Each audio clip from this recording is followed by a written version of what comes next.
Bonjour à tous, ici c'est Serge Kakilembe du 3xw.jctune.com et bienvenue sur mon canal YouTube éducatif et informatif, le Trading Watch TV. Et aujourd'hui, comme tous les mardis, on fait un crypto trading et aujourd'hui c'est le Trading Day pour les Privacy Coins, donc les cryptos qui offrent un haut degré d'anonymat et de privacité.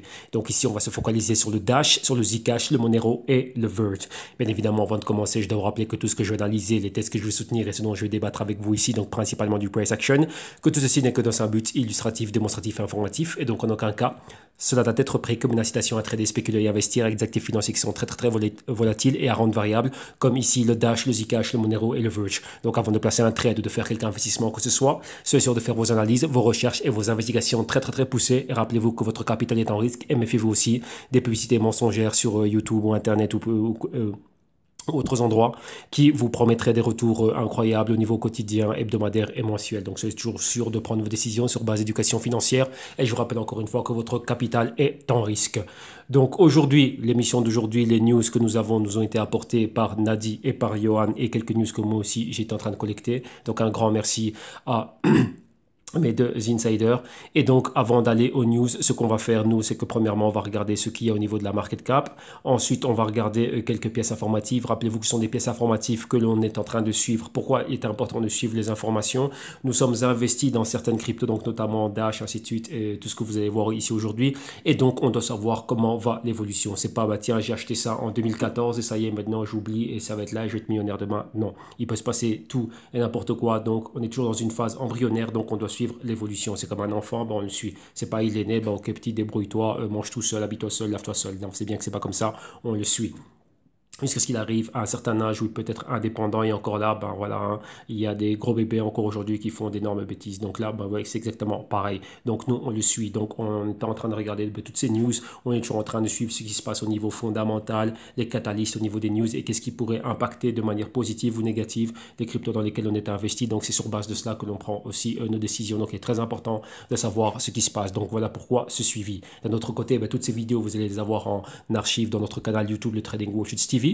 Donc une fois dans ce canal, vous allez voir qu'il y a énormément de choses en archive. Donc profitez-en. Ça sert pour vous, novices et toute personne qui vous intéresse au trading au crypto. Ça va vous permettre de vous inspirer, de vous orienter et de vous familiariser avec la technologie, les concepts et les mécanismes qui sont derrière les marchés financiers. D'un autre côté aussi, vous avez ici notre page www.jtune.com où vous avez une large panoplie de services et de solutions qui vont pouvoir vous aider. Vidéo module d'initiation, consulting one-on-one à l'année et au trimestre, solutions actives, Global Crypto Research et le Q3 qui est en train d'arriver, qui sont des rapports fondamentaux. Et donc ici, le Q3 arrive ici entre le 5 et le 10 juillet.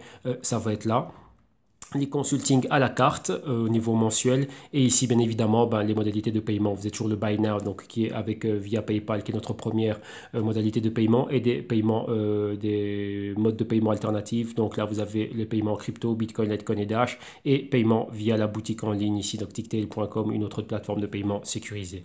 Là-dessus on y reviendra en fin d'émission. Donc là premièrement on va commencer par quoi? On va regarder la market cap ici à partir de CoinCheckup. On va faire le point sur le Bitcoin. Rappelez-vous on utilise le Bitcoin comme étant un indicateur.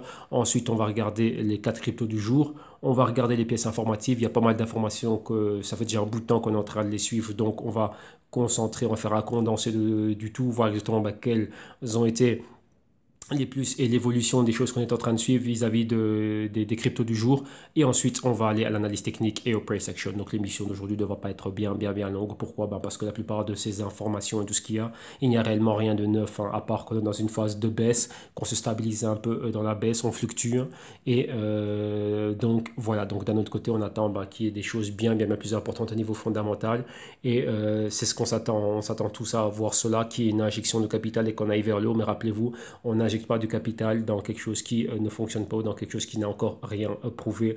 Donc il faut réellement des choses bien plus solides avant que le capital n'arrive. Ok? Donc voilà. Donc ici on est à Coin Checkup. On va actualiser la page rapidement vu que là pour être sûr qu'on a les derniers prix et je voyais que la page n'était pas, enfin qu'elle n'a pas été, qu'elle ne s'est pas chargée réellement de manière complète. Donc ici, voilà, on y est. On va attendre un petit instant.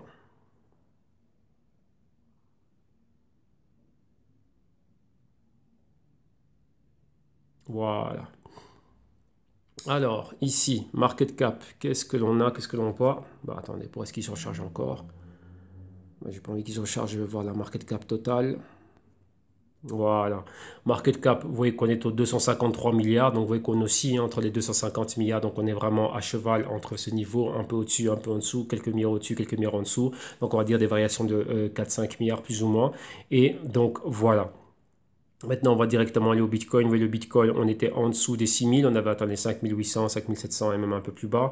Là, maintenant, on est revenu au-dessus des 6 000. On est aux 6 200. Donc, qu'est-ce que l'on a? On voit une légère reprise ici au niveau journalier et au niveau horaire. Mais qu'est-ce qu'on a? On voit vraiment ce patron. Donc, le patron est quoi? On est à l'horizontale. Donc, on est flat. Vous voyez qu'on était à un moment donné pile poil sur les 101 milliards de dollars. Là, on est revenu un peu 4-5 milliards au-dessus. Donc, on est vraiment flat. Et vous voyez que ça, c'est généralisé dans tout l'écosystème. Alors maintenant, regardons les cryptos du jour. Numéro un, on a quoi? On va se focaliser sur les privacy coins. Donc ici, la première que l'on voit, c'est le Monero. Monero, son prix, c'est 125 dollars actuellement. Au niveau horaire, on est flatement négatif. Journalier, flat en négatif. Hebdo, on est à la baisse de moins 1,3%. Mensuel à la baisse de moins 16,6%. Et trimestriel, un peu moins de 30% à la baisse. Et vous voyez ici, le même patron flat avec beaucoup de volatilité. On décolle un peu des niveaux de support, donc le double bottom que l'on a fait ici. Et ici, c'est un market cap de 2 milliards de dollars. Juste en dessous, on a le Dash, son prix 237 dollars US, donc proche de 238 dollars. Au niveau horaire, on est flat, mais en positif. 24 heures à la baisse de moins 1,2%. Hebdo à la baisse d'un peu moins de 10%. Mensuel, moins 21,5% et trimestriellement 26,4%. Patron, pareil, on est flat, market cap en dessous des 2 milliards, 1,9 milliard de dollars. Ensuite, on continue, qu'est-ce que l'on a? On a le Zcash ici en 22e position, son prix 71 dollars US. Au niveau horaire, on est flat, 24 heures plus 2,3%, hebdo moins 13,2%, mensuel moins 26,4% et trimestriel moins 7,4%. Patron flat, market cap en dessous du milliard, on est exactement à 722 millions de dollars. Et le Verge pour terminer. 35e position, son prix 2 cents, c'est des poussières. Au niveau horaire, on est flat. 24 heures, on est flat, mais en négatif. Hebdo, on est flat, on est à la baisse de moins 20,4%. Mensuel à la baisse de moins 41,7%. Et trimestriel, moins 32,8%. Le patron à l'horizontale, market cap 352 millions de dollars. Maintenant, on va faire un condensé réellement des news que l'on avait et on va aller directement au Japon. On va commencer par le Japon. Pourquoi? Rappelez-vous que ce week-end, lors du crypto rapport, on avait vu ce que la FSA, donc l'autorité des marchés financiers au Japon, avait fait une descente, donc voilà, pas une descente, mais un ordre à 6 exchanges après le hack survenu à. Bon, on a eu des hacks hein, à BitHump, on a eu des hacks à Conrail, ainsi de suite. Et au Japon aussi, on avait pas mal de hacks. Rappelez-vous le fameux hack à CoinCheck. Maintenant, ben, les régulateurs ben, sont venus et ils demandent aux exchanges d'augmenter encore plus les mesures au niveau des AML, donc des anti-money laundering et ainsi de suite. Et donc ici, c'est quoi? Ben, lorsqu'il y a des hacks, on voit que les hackers sortent rapidement de l'exchange et on va directement vers des cryptos de choix. Et comme par hasard, vous aurez compris que les cryptos de choix vers lesquels on tente de se rebalancer sont des cryptos anonymes et ainsi de suite. Donc, on leur fait toujours une mauvaise publicité. Et donc, directement, bah, qu'est-ce qui est visé? Bah, c'est le Dash, comme vous voyez ici. Hein. Donc, Monero, Dash, Zcash et ainsi de suite. Et le Verge aussi. Donc là, voilà. Donc, ça, c'est ça. Maintenant ici, on a fait une petite introduction sur toutes les cryptos. On va regarder le Dash. Rappelez-vous que le Dash, c'est quoi? Ben, c'est le diminutif pour Digital Cash. Et qu'est-ce que ça se veut? Ben, ça veut être une alternative au Bitcoin. Pourquoi? Ben, permettre des micro-paiements, une utilité comment dirais-je, au quotidien de manière concrète. Donc permettre réellement une toute nouvelle économie. Donc avoir des services financiers ben, pour tous ceux qui n'ont peut-être pas accès à des banques et ainsi de suite. Et bien sûr, un gros problème, lutter contre l'hyperinflation et taux d'intérêt négatif et pas mal d'autres choses. Et donc ici, il y a deux cas concrets. Donc le Venezuela et le Zimbabwe ici que vous voyez là-bas, qui ont eu des monnaies qui ont été qui ont subi vraiment l'hyperinflation. Et donc là, bah, avoir des cryptos, malgré la volatilité, écoutez bien, malgré la volatilité des cryptos, bah, ça aide.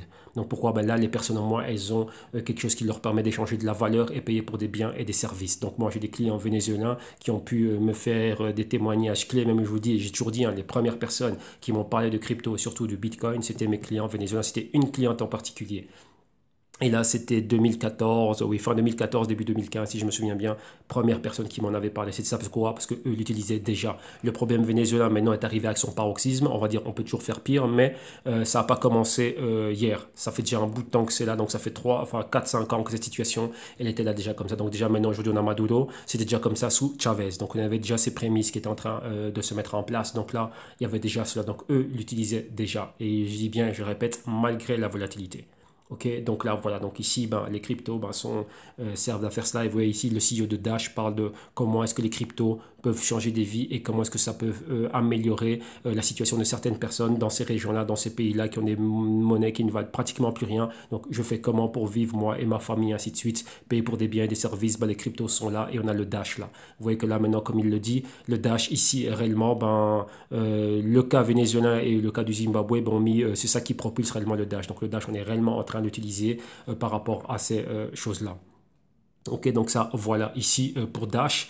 Et maintenant, vous voyez que Dash, qu'est-ce qu'ils sont en train de faire aussi? Il y a un nouveau wallet Android.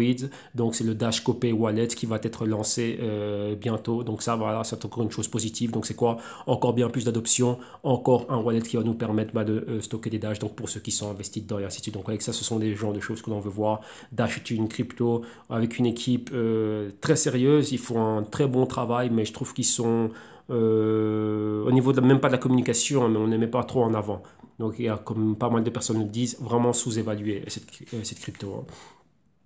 Et maintenant, voilà, on parle un peu de tout ce qui est Dash et de tout ce qui est en train de se passer ici. Mais ici, c'est au niveau de la gouvernance. Donc, selon eux, on n'a pas spécialement besoin d'avoir de la gouvernance et de régulation et ainsi de suite. Enfin, surtout de la régulation. Pourquoi? Parce que ce sont des DAO. Lorsqu'on parle de DAO, rappelez-vous, il y a toujours ce problème de gouvernance qui doit venir être là. Et ici, on parle de cela par rapport à la régulation qui est au niveau des cryptos. Vous voyez que dans différents endroits du monde, on tente réellement de venir là et surtout de faire quoi? De réguler les cryptos. Et ici, là, on va à New York et à New York, on a ce qu'on appelle, c'est quoi, comme vous voyez ici, donner accès à ce qu'on appelle des bit licences. Et c'est quoi ici? C'est pour permettre réellement aux entrepreneurs voilà, de pouvoir réellement faire des choses dans tout ce qui est l'écosystème crypto. Mais vous voyez que là, il y a un gros problème. C'est pas quelque chose dans lequel j'aime rentrer dedans. Pourquoi? Parce que tout ce qui est régulation n'est pas standardisé. Rien qu'aux États-Unis, d'un État à un autre, la régulation change. Ce n'est pas standardisé. Il n'y a pas une loi par rapport à ça. Et si maintenant on regarde dans le reste du monde, statut légal, régulation, il y a un gros problème. Donc maintenant, pour certaines personnes, le thème c'est quoi? C'est qu'on n'a pas besoin de réguler les cryptos, les laisser telles qu'elles sont.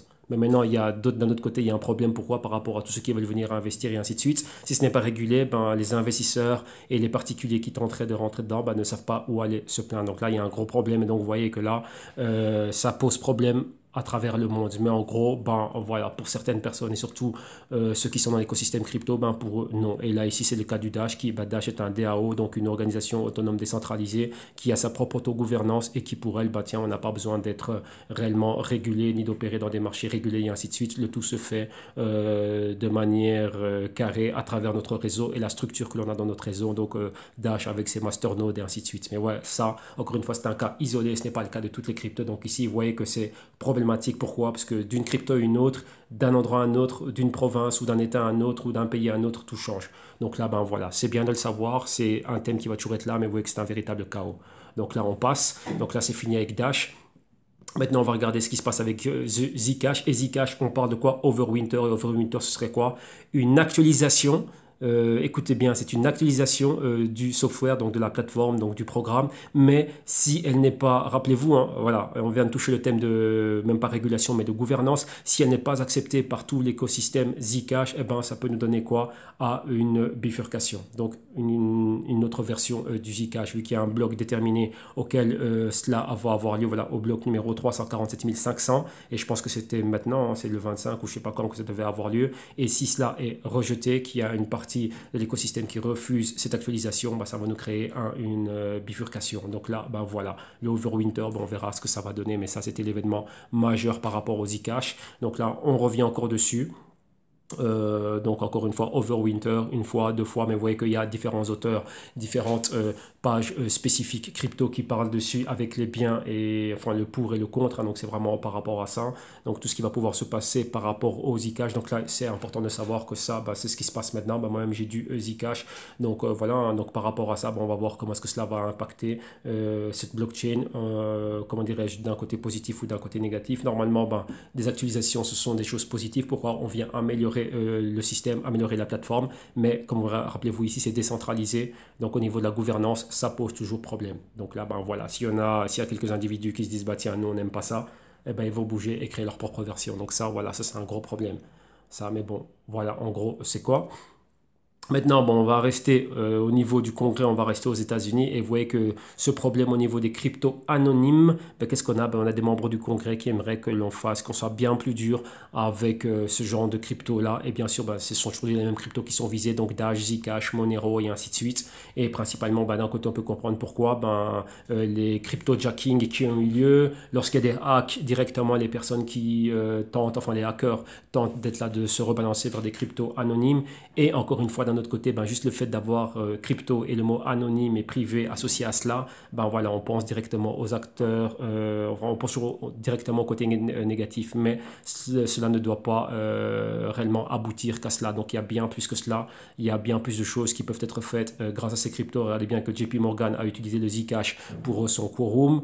Il y a pas mal de choses aussi qui ont été faites. Vous voyez que le Dash aussi, ça a été utilisé d'un autre côté. Bon, le Verge aussi, bon, voilà. Mais ça, ben, c'est comme ça. C'est la politique. Il faut bien qu'il y ait quelque chose à faire à ce niveau-là. Il faut bien qu'ils justifient ben, leurs tâches et ce qu'ils font.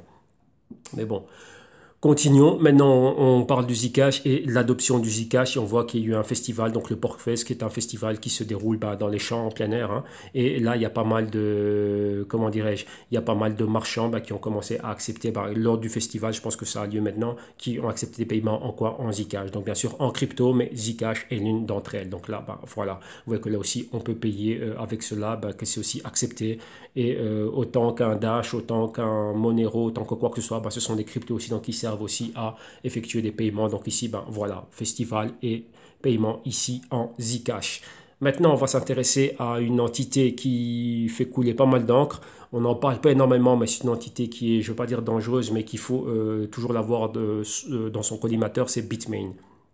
Bitmain, le fabricant de, donc des ASIC, hein, donc des dispositifs ASIC pour pouvoir miner des cryptos, bah ici voilà, il y a toujours ce problème de tiens, Bitmain, grand pool minier et aussi fabricant de dispositifs, ils sont là pour prendre quoi, ben, le monopole et ici ben, c'est ça, hein. Ils ont quoi, ben, là ils pourraient être maintenant ben, avoir le monopole et de quoi ben, de l'activité minière du Zcash. Et déjà, un, à travers le dispositif minier, c'est le Z9, voilà, le Z9 Mini. Et d'un autre côté, ben, si c'est le cas, ben, il serait, comment dirais-je qu'on voit ici, hein, théoriquement, ben, ils auraient le monopole dans tout ce qui est quoi? Ben, ce serait la plus grosse pool minière, donc c'est eux qui contrôleraient l'activité minière du Zcash aussi. Et théoriquement, ils pourraient encore lancer quoi? Ben, enfin, ils pourraient lancer des attaques, ce qu'on a vu dernièrement, donc des 51% d'attaques. Pourquoi? Ben, vu qu'ils ont le monopole, comment dirais-je, au niveau de tout ce qui est minier, donc contrôler, on peut dire ça comme ça, ben, à la crypto qu'on a eu ça dernièrement pour le Bitcoin Gold. Il y a encore d'autres cryptos, je pense que c'était le VN, le Vishen qui avait subi ça, il y a encore une autre crypto. Donc vous voyez que là, il y a des gros problèmes. Là, on était revenu dessus, nous, dans le white paper de Satoshi Nakamoto et dans pas mal d'autres papiers où on parlait de ces attaques de 51% qui étaient menées. Et ça, c'est quelque chose de très, très, très risqué. On n'en parle pas énormément, mais c'est très risqué. Ben, c'est risqué, pourquoi? Ben, pour nous. Si demain, on doit utiliser ces cryptos comme étant des modes de paiement et qu'on a des individus, des institutions et des entités qui contrôlent le tout, ben voilà, ça, c'est le genre de problème auquel on peut faire face. Donc ici, il y a un monopole. Donc, c'est pas une décentralisation, c'est pas un pouvoir au peuple, c'est pas tout le monde peut voter. Déjà, avec les problèmes de gouvernance qu'il y a, mais maintenant, quand on a aussi ce genre de personnes, enfin même pas ce genre de personnes, ce genre de monopole provenant de certaines institutions, bah, ça fait quoi? Des conflits d'intérêts et ça crée des problèmes. Donc vous voyez que là, il y a vraiment quelque chose à faire. Là, on passe ça, je pense que ça passe de manière réellement inaperçue, mais c'est quelque chose de très très très important et de très délicat. Vous voyez que on parle pas souvent de Bitmain, mais sachez que ça, bah, c'est ce genre de choses, c'est très problématique. Hein. Donc vous voyez que lorsqu'on tente d'avoir des alternatives, donc des IOS, de faire des cryptos qui ne sont pas minés et ainsi de suite, on en revient toujours à un problème de gouvernance. À un moment donné, le thème de gouvernance arrive et est toujours soulevé. Et donc voilà, donc vous voyez que là, ça arrive sous un angle parfois méconnu, mais ce thème est toujours là. Donc continuons maintenant ici. On va au Monero. Donc Monero, vous voyez qu'une crypto toujours à controverse. Et c'est quoi? Bien sûr privacité, anonymat, mais bien sûr quoi? Cryptojacking. Toujours Monero, ce problème de cryptojacking et ainsi de suite et tout ce qui va avec. Donc Monero, ben, il y a toujours un problème par rapport à ça. Mais malgré ça, il y a quand même eu des choses pas mal qui sont en train de se passer. Donc cet article revient un peu sur tout ce qui est en train de se passer au niveau du Monero et quelles sont les choses ben, qui ont eu lieu. Donc on revient un peu sur ce qui a eu lieu avec le Monero et ses récents activités au niveau du, quoi, bah, du price action, son activité, sa fluctuation de prix et ainsi de suite. Mais ça, nous, on va voir le tout ici à l'analyse technique. Maintenant, Vu qu'on parle de Monero, on parle de cryptojacking et ici l'auteur de cet article, ici venant de NullTX, on vous parle de quoi? Ben ici, ben, cette manière dans laquelle on peut se protéger d'un cryptojacking. Donc là, on revient dessus. Donc déjà en définition numéro un, qu'est-ce qu'un cryptojacking et bien sûr voir comment est-ce qu'on pourrait se protéger par rapport à cela. Maintenant, on termine avec le Verge ici. Et qu'est-ce qu'on a avec le Verge? Donc, vous voyez que Verge, maintenant, est sur le point d'acquérir quoi? Pourrait avoir sa propre carte de débit. Et là, c'est quoi? Ben, il faut revenir par rapport au partenariat que Verge était en train de faire dernièrement. Donc, bien sûr, le plus connu, c'est à travers CoinGeek, pouvoir arriver à Pornhub et à Brazzers et ainsi de suite. Mais il y a encore pas mal d'autres choses, hein. Donc, ici, on voit que quoi? Qu'à travers l'un des partenariats qu'ils avaient, je me souviens plus toujours de ce nom-là. C'est un nom un peu compliqué. Voilà, à travers, comment s'appelle cette plateforme, une plateforme avec laquelle ils ont travaillé. Bon, soit, le truc c'est quoi? C'est qu'ils pourraient avoir leur propre carte de débit, mais c'est quoi? Mais Verge, à travers l'un de ses partenariats, ils sont sur le point. Hop là, excusez-moi, ils sont sur le point de quoi? De pouvoir acquérir une banque basée en Allemagne, et ils ont des parts dans cette banque. Donc là, le but, c'est quoi? C'est d'acquérir un maximum de parts dans cette banque. Et une fois qu'ils auront acquis un maximum de parts dans cette banque, bah, ça va être quoi? Bah, pouvoir arriver à émettre des cartes de débit Verge ici. Donc, ce serait quelque chose de vraiment, vraiment, vraiment pas mal et quelque chose de fort. Pourquoi? Ben, pour permettre, ben, dès qu'il y a une carte de débit, ben, ce serait quoi? Ben, pouvoir permettre d'utiliser cela normalement. Vous voyez, comme il y a eu des cartes de débit à un moment donné, Visa, Mastercard, basées sur le Bitcoin, ben, maintenant une avec le Verge. Donc là, ce serait quoi? Encore plus d'adoption et plus d'utilité. Donc ça, ben voilà, donc ça, c'est des choses qu'on avait déjà vues, on en avait déjà parlé. Donc là, ça continue à être dans la cuisine. Donc ça continue à être là. Donc on va continuer à suivre cela. Maintenant, on revient un peu sur ce qui s'était passé au niveau du Verge. Donc, vous voyez que les partenariats avec Pornhub et ainsi de suite, d'un côté, c'était oui, c'est bien, on s'attendait à avoir beaucoup plus de choses, mais ça n'a pas fait décoller le prix comme on aurait espéré. Pourquoi? Parce qu'on parle d'une adoption massive et on voit que tiens, bah là on est toujours là, et lorsqu'on regarde tout l'écosystème crypto, bah, l'écosystème aussi n'a pas décollé. Donc ce n'est pas uniquement qu'un problème du Verge, c'est tout l'écosystème crypto bah, qui stagne, et bah, le Verge entre autres. Mais vous voyez que fondamentalement, il y a pas mal de grandes choses, pas mal de catalyseurs, on s'attendait à voir plus, mais non. Tout l'écosystème est gelé, on va dire, la baisse continue, et malgré des bonnes news, ça peut être pour le Ripple, comme pour le Tron, comme pour le IOS, ce que vous voulez. Bon, bien sûr, chacune d'entre elles a ses propres problèmes, mais en gros, ben voilà, il ne se passe rien. Mais dans le cas du Verge, ben, avec toutes ces annonces-là, bon, on s'attendait à plus. Donc, on pourrait dire pareil pour un Ripple. OK? Donc, voilà. Continuons aussi avec le Verge. Ben, qu'est-ce qu'on a? Ben, le Verge aussi, encore une fois, ben, il y a un nouveau listing. Donc, qui dit nouveau listing, ben, c'est bien. C'est quoi? Ça permet bien plus, même pas d'adoption, mais de personnes qui s'intéressent au Verge. Le nom du Verge va continuer à circuler. Donc là, maintenant, ben, Verge disponible sur changenow.io.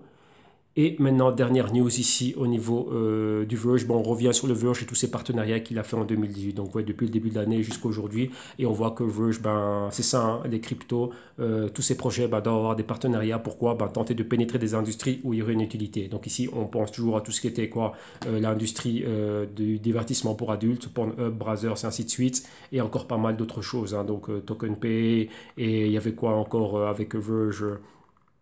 Token gaming, et il y avait encore des smart contracts, voilà le RSK smart contract, donc un partenariat ici, pourquoi on va pouvoir intégrer des smart contracts au niveau avec la crypto Verge. Donc vous voyez qu'il y a pas mal de choses que le Verge il a fait, donc vous voyez que tout ça c'est positif, mais maintenant on attend son décollage. Et là c'est décollage pareil comme pour tout l'écosystème. Donc vous voyez que là c'est à tenir en compte. D'un côté on regarde, bah tiens, s'il y a un renversement de tendance, si on va vers le haut, bah tiens, est-ce que moi, ce que Verge a réussi à faire, les partenariats qu'il a réussi comment dirais-je, à confirmer, à concrétiser, bah tiens, est-ce que c'est une bonne chose pour le futur? Est-ce que d'ici 2020, 2022, 2025, bah tiens, est-ce il va pouvoir avoir une adoption massive, bien plus de cas d'utilité concrets, bien plus de pénétration, et tiens, est-ce que ça va ramener des bienfaits au Verge? Est-ce que le Verge réellement aura sa place demain? Rappelez-vous aussi dans sa catégorie de privacy coins, et ainsi de suite. Donc il y a beaucoup de choses à tenir en compte. Ok? Donc là, voilà, donc là on a vraiment fait une synthèse de tout ce qui a été vu. Donc avec ici il n'y a pratiquement rien de nouveau, hein. Donc c'est juste une continuité de ce que l'on sait déjà, mais on doit continuer à être au taquet là-dessus, donc savoir réellement ce qui se passe, si ça continue à aller de l'avant et si c'est bien. Et sur base de ça, ben, ou on augmente notre exposition, ou on diminue notre exposition, ou on se dit, bah, tiens, moi, j'ai pas envie d'investir, je veux juste trader, mais là, maintenant, vu qu'on va dans une baisse, ben, il faut savoir shorter. Et bien, être sûr aussi si on peut avoir accès à des shorts avec tel ou tel actif qui nous intéresse. OK? Donc, voilà. Maintenant, on va prendre le temps qui nous reste ici Pour aller à l'analyse technique, rapidement, on va regarder ce qui se passe au niveau du Bitcoin. Donc, on va revenir sur le Bitcoin au niveau journalier, voir exactement qu'est-ce qu'on avait depuis hier, hein, donc depuis dimanche, et qu'est-ce qu'on a. Là, ici, vous voyez qu'on a Bitcoin ici par rapport au Bitfinex, et les prix qui nous viennent de Bitfinex, pardon, et qu'est-ce que l'on voit? Vous voyez la grande baisse. Le mouvement horizontal, on ne descend pas plus bas que les 6000, on est revenu au-dessus des 6000. Et qu'est-ce qu'on a? Contestation des 50% ici de la grande bougie rouge. Et c'est quoi par rapport... attendez. On va bouger ça. On va agrandir cela. Regardez ça dans la perspective d'un short. Donc là, ici, je devrais prendre cela. Donc vous voyez ça, on a eu ceci, hein, la baisse ici. Et maintenant, par rapport à ça, là, ici, est-ce qu'on pourrait voir encore la même chose là et que ça puisse encore continuer ou ici?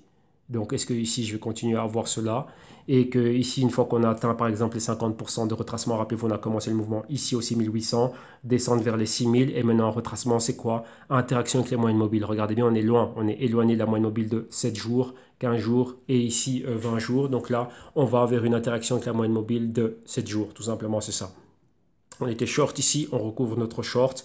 Et une fois qu'on a l'interaction avec la moyenne mobile, on va voir ce qui se passe. Premièrement, c'est 7 jours et 15 jours. Comme ici, 7 et 15, vous voyez qu'elles sont ensemble. C'est plus ou moins dans la zone des 50% de la bougie rouge. Donc, on va voir. Hein. Donc, si on se maintient aux alentours des 6300, entre 6300 et 6500, si on rejette ce niveau-ci, donc là où j'ai ma petite flèche, on verrait quoi? Une continuité et aller vers le bas. Mais vous voyez ici qu'on peut rester longtemps en mouvement horizontal. Vous voyez comme ici, c'était le cas. On est resté longtemps là. Et ici, ici aussi, c'est pareil. Donc, on va voir réellement ce qui va se passer. Mais pour le moment, tiens, on s'attend à voir une montée jusqu'à ces niveaux, les 6400 et les 6500. Et à partir de là, réévaluer réellement la position. Qu'est-ce qui va se passer? Y aurait-il encore, comme on a vu ici, escalier à la baisse et nouvelle entrée de short une fois qu'on a l'interaction avec la moyenne mobile journalière ici. Donc 7 jours, 15 jours et 20 jours. Ici, vous voyez que là, ça va arriver. La convergence devrait arriver aux alentours des 6500. Et rappelez-vous, c'est les 50% de cette bougie rouge ici. OK? Donc voilà, ici, pour tout ce qui est Bitcoin. Maintenant, on a vu ce qui se passe au quotidien. Maintenant, on va aller avec les cryptos du jour. Donc, on va commencer avec le Dash ici. Hop là. Donc, Dash face au dollar US. USD. Voilà. On va prendre les prix qui nous viennent de Poloniex. Ah, petite bêtise ici. On doit aller en weekly pour voir exactement où on en était. Le journalier, on regarde ça par rapport au Bitcoin, vu qu'on commence avec le Bitcoin comme indicateur, mais nous maintenant, on passe en weekly pour voir où on en était la semaine passée, où on en est aujourd'hui, et voir, tiens, si on va dans la bonne direction. Attendez ici le temps que ça charge.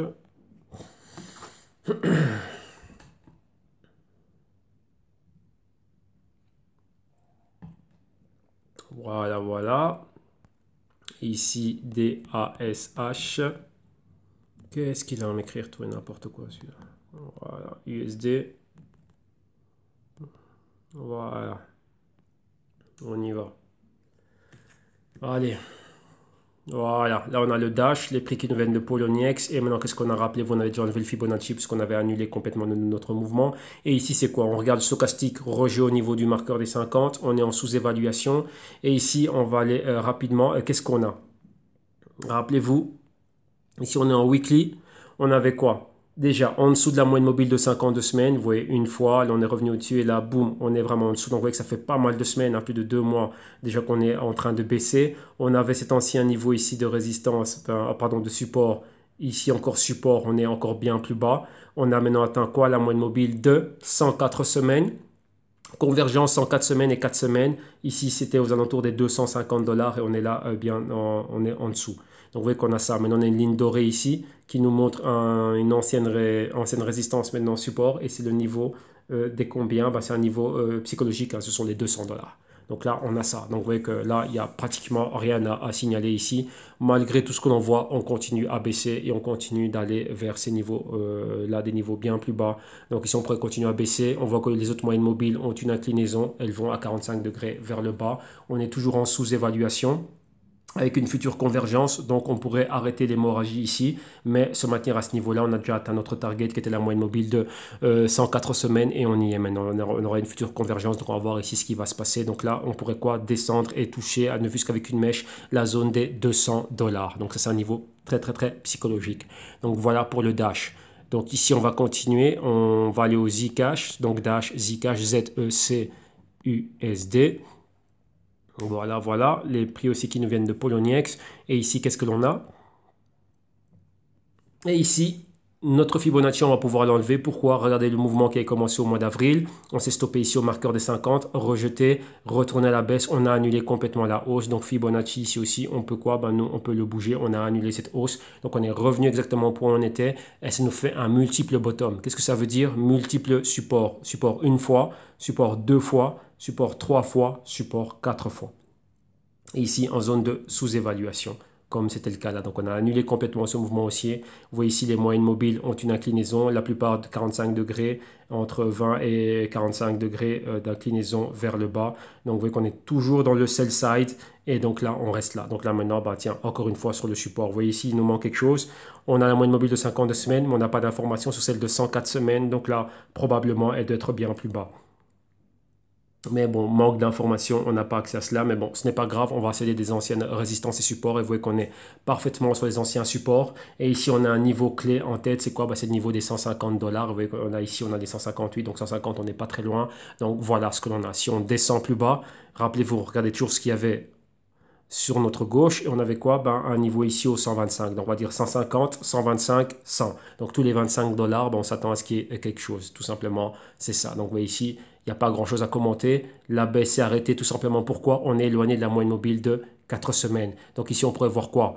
Une interaction avec la moyenne mobile de 4 semaines, remonter ici pour toucher 8 semaines aussi au niveau des 200. Donc entre 150 et 200, on pourrait voir quelque chose se passer, voire même 212, 215. Pourquoi? Vu qu'on a la moyenne mobile de 8 semaines aussi qui arriverait. Vous voyez qu'on a un spread quand même qui est assez important et il nous faut cette interaction avec ces moyennes mobiles. Donc ceux qui sont short, c'est quoi maintenant? Ils recouvrent les shorts et ensuite on voit s'il y a des acheteurs qui rentrent, et ben là ils pourraient amener le prix plus haut, mais je doute fort que ce soit le point depuis lequel on va être là et vraiment voir une entrée massive d'injection de capital et d'aller plus haut. Quoique ça peut être. Rappelez-vous, on est à 50-50 ici. Pourquoi? On est en zone de sous-évaluation et ici on pourra aller réellement aller bien plus haut. Regardez bien ce qui s'est passé chaque fois qu'on était en zone de sous-évaluation. Ici une fois, là on a flirté avec cette zone-là. Là on était les deux avec les deux moyennes mobiles, donc les deux pieds dans le plat. Et ici c'est pareil. Donc ici, est-ce que ça va être vraiment cette deuxième phase d'accumulation et qu'on aille réellement vers le haut? Ben là on verra. Mais dans tous les cas, il faut savoir être positionné. Moi, dans la baisse, je me suis positionné dans le Zcash. J'ai eu l'exposition que je voulais avoir. Ben maintenant, ben voilà.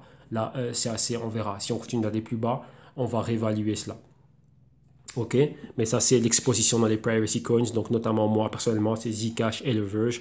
Monero, bien, mais Monero, voilà, il y a eu pas mal de bifurcations dernièrement et cette crypto, il y a un cas d'utilité pour elle, mais elle est souvent tachée. Donc là, il y a quand même du risque par rapport à ce que je suis en train de faire. Dash, c'est pas mal, mais j'ai pas encore trouvé le point clé pour moi pour pouvoir être là et rentrer dans le Dash. Mais j'ai préféré Zcash et j'ai préféré comment dirais-je, le Verge. Pourquoi? Bah, parce que ce sont celles que je connais le mieux et j'ai accepté le risque. Donc là, ouais, les goûts et les couleurs, bah, cela ne se discute pas.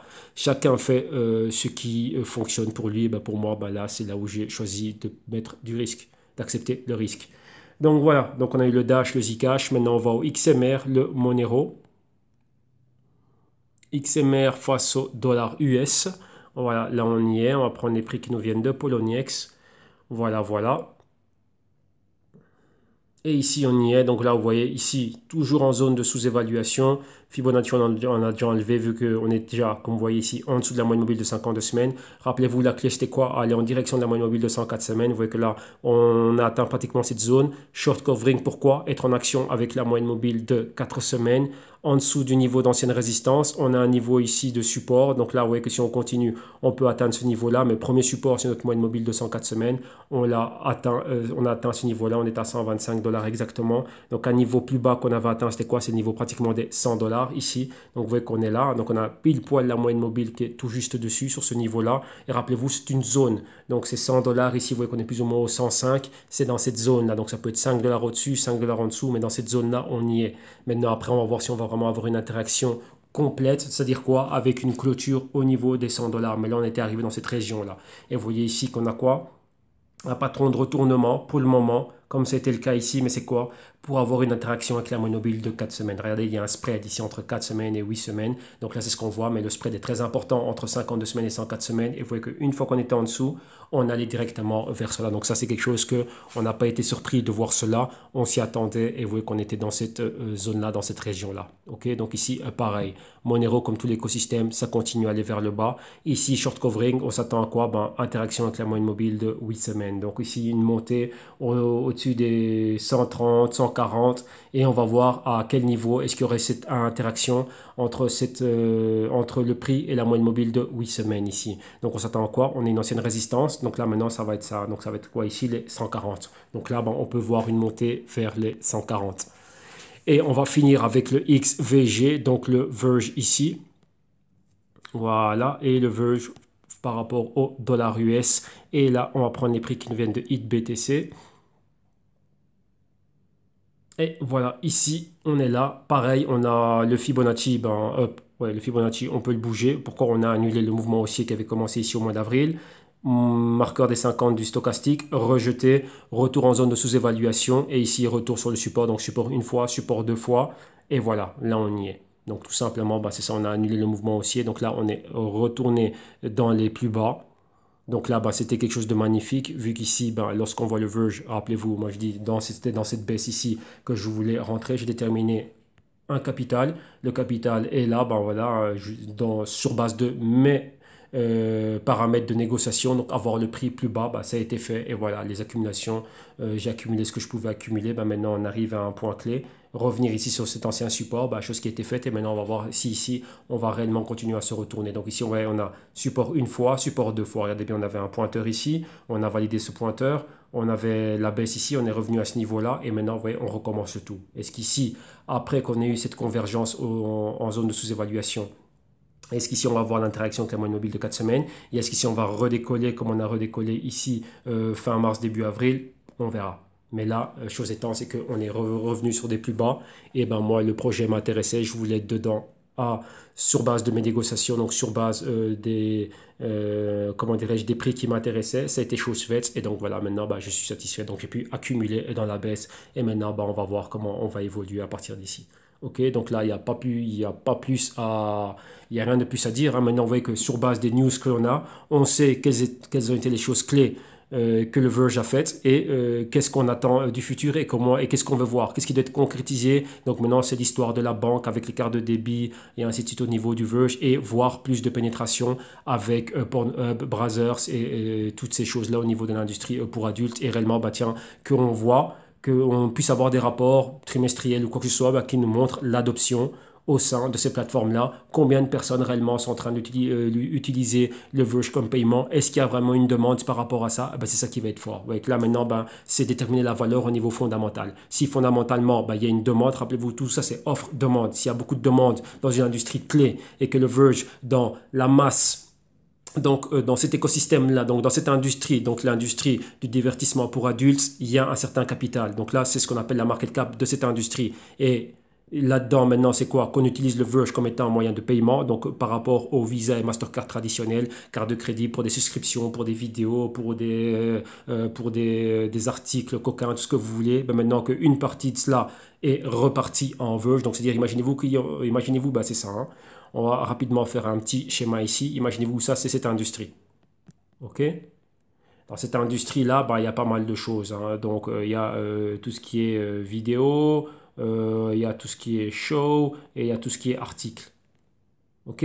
On va dire que cette industrie a 100 millions, 100 milliards, peu importe. Maintenant, bah, là-dedans, bah, quels sont les moyens de paiement clés? Bah, tiens, tout le monde paye avec un Visa, ou tout le monde paye avec un Mastercard, ou on paye avec un PayPal, ou je ne sais pas quoi. Ah bah tiens, maintenant, bah, on a le XVG comme paiement.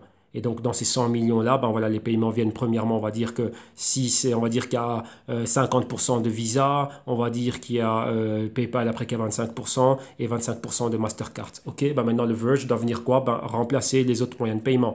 Donc, ce ne soit pas 50, 25, 25, ben, peut-être que ça va être 50, 20, 20, donc ça fait 90 et 10% peut-être pour le Verge. Ouais. Un exemple ici. Donc, c'est-à-dire que le quoi? Ben, ici, dans cette industrie, ici, dans ces 100 millions, de masse qui sont générés dans cette industrie, eh ben, les paiements proviennent de ça, ça et ça. Et bien sûr, on peut dire aussi qu'on peut rajouter aussi du cash. Oui, donc 1, 2, 3, 4. Imaginons que c'est 25, 25, 25. Enfin, peu importe les pourcentages. Maintenant, on vient d'introduire le XVG. Donc, il faut que le XVG vienne lui aussi prendre sa part dedans. Donc, qu'est-ce que ça veut dire? Que les personnes qui consomment les biens et les services de cette industrie-là, qui a une masse de 100 millions, bah, le Verge aussi va venir prendre. Donc maintenant, imaginez-vous que le Verge peut arriver à 1%. Donc 100 millions, 1% de 100, 1% de 100 millions, c'est 1 million. Que le Verge arrive à avoir 1 million là-dedans. Ensuite, 2%, 3%, 4%, 5%, 10%. Et cela dans toute la durée de vie de cette industrie. C'est une industrie qui était là depuis bien longtemps. Elle va continuer à être là. Donc c'est bien que le sexe savant. Et donc la chose qu'il y a, bah, c'est ça. Est-ce que le Verge va arriver à pénétrer réellement dans cette industrie et pouvoir être là, être en compétition avec les moyens de paiement traditionnels? Rappelez-vous que le Verge vient ici pour payer et donner quoi? Un niveau d'anonymat. Donc c'est quoi? Lorsque j'ai mon relevé de visa, eh ben moi, Robert, j'ai pas envie, enfin non, même pas Master, pardon, Pépé le boulanger. Moi, Pépé le boulanger, j'ai pas envie que Josiane la boulangère sache que j'avais acheté des articles coquins ou que je m'étais souscrit à une page de striptease ou un truc pareil. J'ai pas envie qu'elle le sache. Donc là, ben, moi, je peux payer discrètement, de manière anonyme, avec mon wallet. Ouais, ben, c'est ça la chose. Maintenant, ben, tiens, comment est-ce qu'on va pénétrer cette industrie?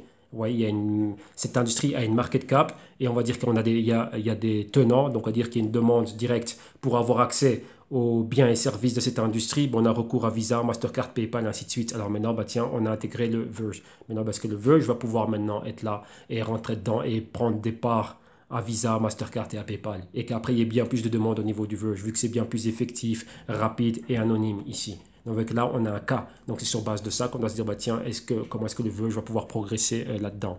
OK? Donc là, voilà.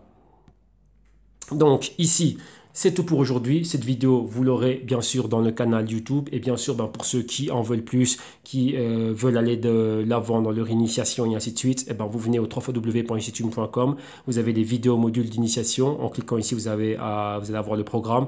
Vous aurez aussi le programme en description de vidéo. En appui avec cela, vous avez quoi? Les consulting one-on-one à l'année et au semestre. Le programme est identique pour ceux qui veulent plus. Donc voilà, si vous aussi vous êtes intéressé par le vœu, je voulais qu'on fasse ensemble l'analyse fondamentale, l'analyse technique et déterminer des points d'entrée, des stratégies, ainsi de suite. Et ben, vous venez à la solution active à l'année ici. Et pour ceux qui n'ont pas besoin de guidance, d'initiation ni de consulting, ben, il y a les rapports trimestriels, les Global Culture Research, là à l'unité ou souscription annuelle. Là, le Q2 a déjà été publié. Maintenant, on travaille sur le Q3 qui va être publié entre le 5 juillet et le 10 juillet. Donc, à début du mois de juillet, ça va être là. Dans la première quinzaine, ça va arriver. Donc, comme ça, voilà, vous avez quelque chose à lire durant cet été. Et donc là, ben, voilà, avec le Q2, c'était 185 pages de PDF et plus de 18 heures de vidéo. Et bien sûr, vous avez des consultings à la carte, 4 heures par mois, 8 heures par mois et 20 heures par mois. Et donc là, vous avez ceci. Moyen de paiement, bien sûr. Le premier moyen de paiement, c'est via PayPal. Numéro 2, via crypto. Et numéro 3, ben, via la boutique en ligne ici. Donc là, dès que vous cliquez ici, vous êtes redirigé vers la plateforme de paiement sécurisée de Ticktail. Donc là, vous avez exactement les mêmes services et les mêmes solutions. Et le paiement normal et traditionnel ben, via PayPal. Une fois que vous cliquez ici, sur le Buy Now, aux côtés de n'importe lesquels de nos services et de nos solutions, vous êtes redirigé vers la plateforme de paiement sécurisée de PayPal. Donc vous avez toutes les alternatives ici pour pouvoir avoir accès aux services et aux solutions. Donc là, voilà, vous rentrez vos informations si vous êtes un utilisateur de PayPal ou sinon bah, PayPal aussi vous permet d'effectuer un checkout une fois que vous leur avez donné vos informations. Et là, une fois que nous, on a le paiement, on revient vers vous et on vous donne accès au matériel. Et avec Ticktail, ben, c'est pareil ici. Hein. Donc là, par rapport à un consulting, c'est juste venir cliquer dessus, choisir exactement ici, comment dirais-je, la solution de votre choix, aller au checkout, finaliser le checkout. Et une fois que vous avez finalisé le checkout, rentrez vos informations ici. Et une fois que nous, on a validé le paiement, ben voilà, nous, on revient vers vous avec bah, dans le cas d'un consulting, bah, on revient vers vous avec des propositions de date et voir bah, si au niveau des agendas, les horaires vous conviennent et on y va. Et pour tout ce qui est consulting, one-on-one, solution active ou vidéo module, c'est le même procédé. Et pour ceux qui veulent payer en crypto, bah, vous me contactez afin qu'on vous renvoie bah, les codes QR et un document de paiement. OK? Donc voilà, donc là vous avez tout, vous savez exactement comment faire pour rentrer en contact avec moi et là c'est tout ce qu'on avait analysé aujourd'hui avec les news. Donc un grand merci à Nadia, un grand merci à Johan. Et donc là, nous, on reviendra demain pour encore pas mal de choses. Et le Global Crypto Research à partir de la semaine prochaine, donc du 5 juillet, ça va être commencé de publier. Pourquoi? On laisse que se termine le semestre, comme ça on a des chiffres actualisés, on a sur base, on a des choses sur lesquelles on peut revenir trimestriellement. Rappelez-vous que si je le publie maintenant et qu'il y a des chiffres qui sont changés, ce n'est pas tant que je préfère laisser passer le trimestre. Il y a des choses clés desquelles on va parler, des comptes rendus clés qu'on va faire, mais au moins on a, on a les données qui sont là, trimestrielles passées, pour qu'on puisse faire une rétrospective. On fait le point et la projection pour le prochain trimestre et semestre. Ok? Donc voilà, un grand merci à tous, excellente journée et on se retrouve demain. Bye bye.